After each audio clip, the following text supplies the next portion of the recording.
Hey, this is Cortland Sutton, Hey, this is Tim Patrick. and you're listening to The Snap with Sidney Jones on Broncos. Podcast Network. Yeah. Hello, everyone. Welcome back inside the UC Health Training Center for this week's episode of The Snap. As always, I'm your host, Sidney Jones, and it's week 11 of the regular season, and the Broncos are back at home this Sunday as they're set to face the Las Vegas Raiders. So joining me here inside the Broncos podcast studio to take a look at this matchup is NFL on Fox sideline reporter Kristina Pink. Kristina, thanks so much for joining me today. What a pleasure. Thank you for having me. Although I show up, I land, and you brought the snow, you brought the cold. I'm blaming you, Sydney. I was like, what is going on here? But I'm happy to be here. So happy you're here, too. I'm sorry you guys had to fly in such a cold week. But thankfully, Sunday is going to be a little bit warmer, so it won't be too bad. Yes, I'm ready for like 20 degrees warmer, but it's okay. Me too. Well, Kristina, it's hard to believe it's already week 11 here. How's the season been going for you? It's flown by on my end. No, it's been fun. It's been really fun.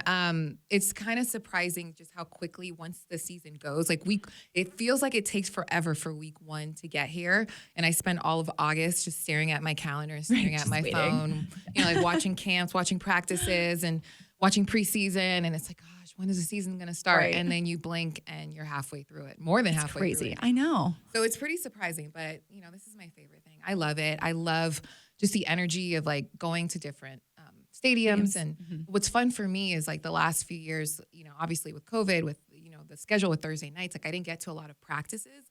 So this year, like we've been going to a lot of like Friday practices, seeing guys in person, and you get different energy, and you really get to know the vibe of a team when you get to see them in person and how they do their Friday practices. Absolutely. And it's definitely so much better just talking to players in person to kind of get a feel for their personality and who they are, especially having to do it over Zoom for the past couple years. Oh, yeah, 100%. I think guys are more inclined to like show a little more personality, let their guard down a little bit. It's just that face-to-face contact. Talking to someone in person, you can kind of read their body language, smile, feel the energy of a person. So it makes a huge difference when you're seeing people face to face and like doing our production meetings face to face, doing interviews on the field. There was a little stretch there where we were doing socially distanced, like post-game interviews. You guys were in the stands, down to guys on the stands, like, hey, what about that play on fourth down? And I'm like, I don't know if you can hear me. I'm looking at the camera. I'm looking at the player. So I'm so thankful to be able to have that interaction again with guys, on the field. And there's nothing that can compare to that. For sure. Well, I know you're here for practice and those production meetings, like you mentioned. Who are you looking forward to talking to today? So today we'll obviously sit down with Russ. We'll sit down with head coach. I think we're also talking to Josie Jewell. So nice. Yeah. So we, it's fun because you always talk to the quarterback, but I always love talking to the defensive guys. It's usually a different rotation of different guys every week. For sure. So especially this defense right now. Yeah. Playing at such a high level. Exactly. And I think it's kind of overshadowed because obviously, it's the NFL, it's a quarterback league, it's an offense league, so everybody wants to, although the scoring is down this year, right? So the defenses should be getting more attention. And this defense is incredibly good, but it's very odd to have a team that's got the best scoring defense and then the worst scoring offense this late in the season, but not enough people are talking about it because the focus is already on the other side of the ball. So I'll be interested to talk to the guys today. Yeah, definitely. Kristina, as you're continuing to prepare for this game, what are kind of the main storylines that you're really honing in on for Sunday? I say all that to say, I'm like, well, focus on the defense. So the first thing I'm going to say is the quarterbacks. Obviously, I think on both sides, you have guys that are really taking ownership of the struggles of both teams. Like on the Raiders side of things, I mean, Derek Carr was emotional after their loss, taking accountability, but wanting other guys to take accountability, to get guys to, fight to be on the field. And then you have Russ saying this week, like, it's on me. I need to play better. We need a couple more touchdowns and that'll make the difference. So I think it's interesting just seeing how both guys, the emotions of handling, seasons that should have been better, guys that, had a lot of hype coming in. We all talked about how the strength of the AFC West is going to be like the division that everybody was going to have their eye on, and it hasn't lived up to expectations. So I'm interested to see the quarterback play, how both guys bounce back. Also, the return of Josh McDaniels to Denver, to Mile High. He's been back, of course, as an assistant. It's been a long time coming, but to be back as a head coach, what's the reception? What's the energy? He's downplayed it throughout the week. We haven't talked to them yet, but just with their local media. So I'm interested to see what the reception is like. Yeah. And then, of course, I'm always love like some of the star receivers in this league. So seeing a guy like Davante Adams face off against Pat Surtain. Gonna be a fun That's going to be watch fun. again. You know, I talked to him, and they've obviously played earlier this year, and that was his first time. But he's got a lot of respect for him as a cornerback and one of the unsung heroes of this defense. So that'll be fun to watch as well.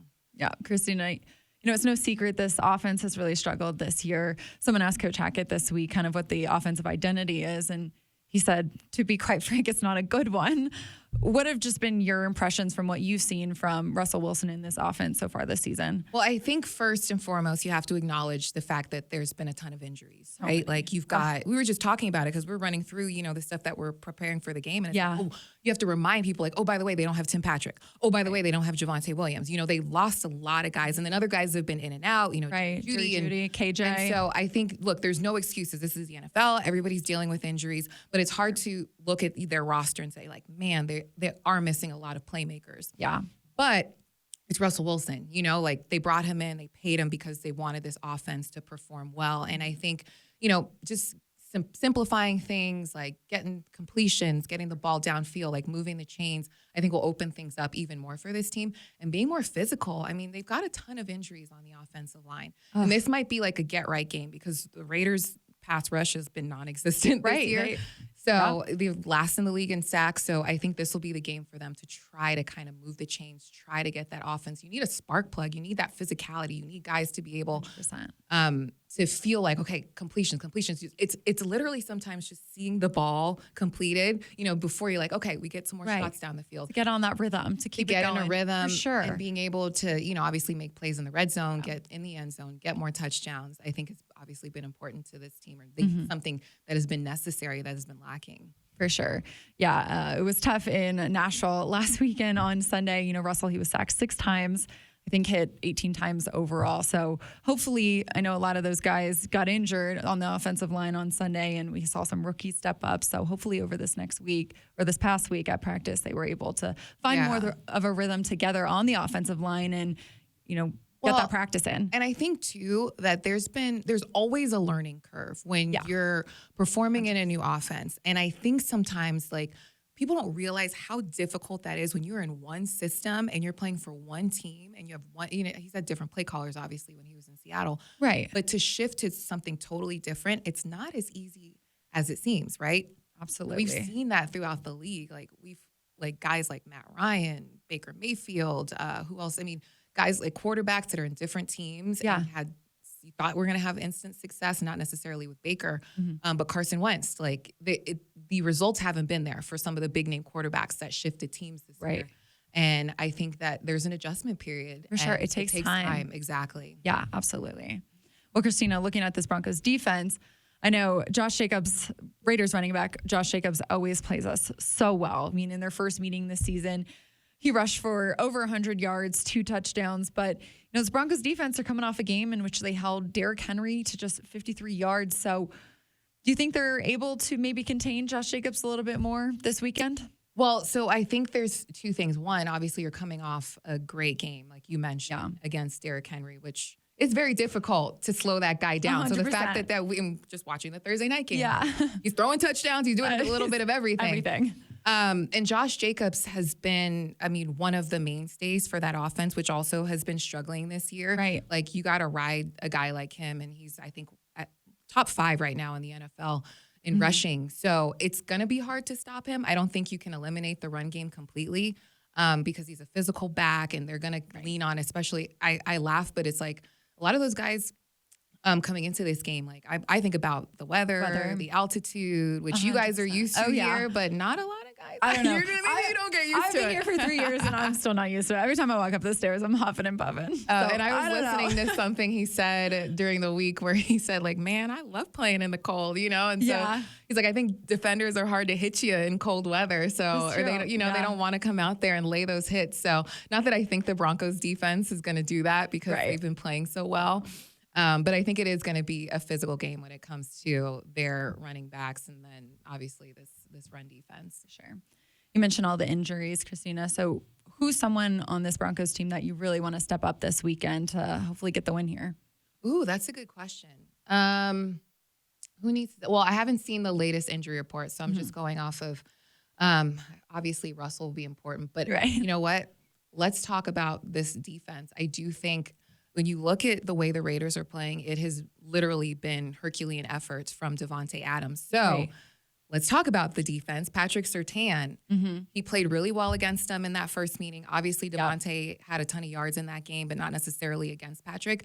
Can he lock down one of the best receivers in the game? Because he gets a good, I think he's third in the NFL in targets right now. So that matchup is going to be pretty important. And I think being able, I don't think you're ever going to stop Davante, but they're going to slow him down. Right. Yeah. And at times forcing the ball to him, how's he going to step up? That might be the one. Yeah. And he's a guy that doesn't get talked about a lot because they don't really ever test him. Right. Because they don't want to throw to that side of the field. Yeah. They're going to test him on Sunday. Yeah. And he doesn't necessarily have the splash plays in terms of he doesn't have a ton of he doesn't interceptions. No. Yeah. People, cornerbacks are great, but for some reason they don't get love unless they're coming up with turnovers and takeaways. For sure. So that might be the thing. Yeah. Well, Kristina, last one here for you. As the Broncos sit at 3-6, what do you think a win on Sunday would really mean for this Broncos team? Maybe just for the morale of this team. I think it's important because at this point in the season, you just want to stop the bleeding, right? Yeah. And just prepping for this game. Yeah. There's so much conversation, which understandably so, about the struggles, about the coaching, about this and that. And then at some point, you just want to stop the conversation because you just want to feel the happiness of a win. Feel good. I mean, it's very simple, but guys have a different energy, a different swagger when you get in the win column, right? Yeah. And so I think, obviously, the fact that this season, the expectations were so high coming in, I think the fact that the record is what it is right now has been a lot for people to take in. So I think it is important. And doing it against the Raiders, I mean, look, I don't do a ton of AFC West, but I know this is a pretty big rivalry. And this is a really, really important game for them, especially because Vegas won the first one. Yep, absolutely. And the Broncos, they have not won against the Raiders in the past 5 meetings. Yeah, so they've won the last 5. I know. So, and that's different staffs. Look, so it's going to be really important for them to come out and play well early, right? Play well early. Get going. Right, play well late. They've had some struggles coming out after halftime. Those third quarters have been an Achilles heel for them. So be able to sustain the offense throughout, not just playing well in the first half, but being able to perform in the second half. And what was it that Nathaniel Hackett said this week? It was somebody's got to win this one, right? Somebody's got to win this game. No ties. In a tie. No oh, my God. Tie. Somebody's got to win. Somebody's got to make a play late. But again, doesn't necessarily. Maybe it's a big pass breakup, right? You never know what it's going to be, but somebody's got to make that big play to secure a win for the Broncos. Yeah, I think it's going to be a close game regardless. The Broncos, it's going to be a close game. It's going to be a close game. These two teams play so many one-possession games. Oh, my gosh, yeah. It's insane. It's lost a lot of close games. Yeah. So it'll be fun. I'm looking forward to it. I don't necessarily love the cold, but it'll be a little warmer. It'll be warmer. I don't like the cold either, so I'm right there with you. Us Florida girls can't handle it. Well, Kristina, I cannot thank you enough for taking the time to chat with me today and join me on the show. Well, that'll do it for this week's episode of The Snap. Broncos Country, thanks so much for tuning in. And thank you again to Kristina Pink for being this week's guest. Make sure to follow the Broncos Podcast Network on Twitter and on YouTube to stay up to date on the latest episodes of The Snap. I'll see you guys right back here next week for another episode. See you all then.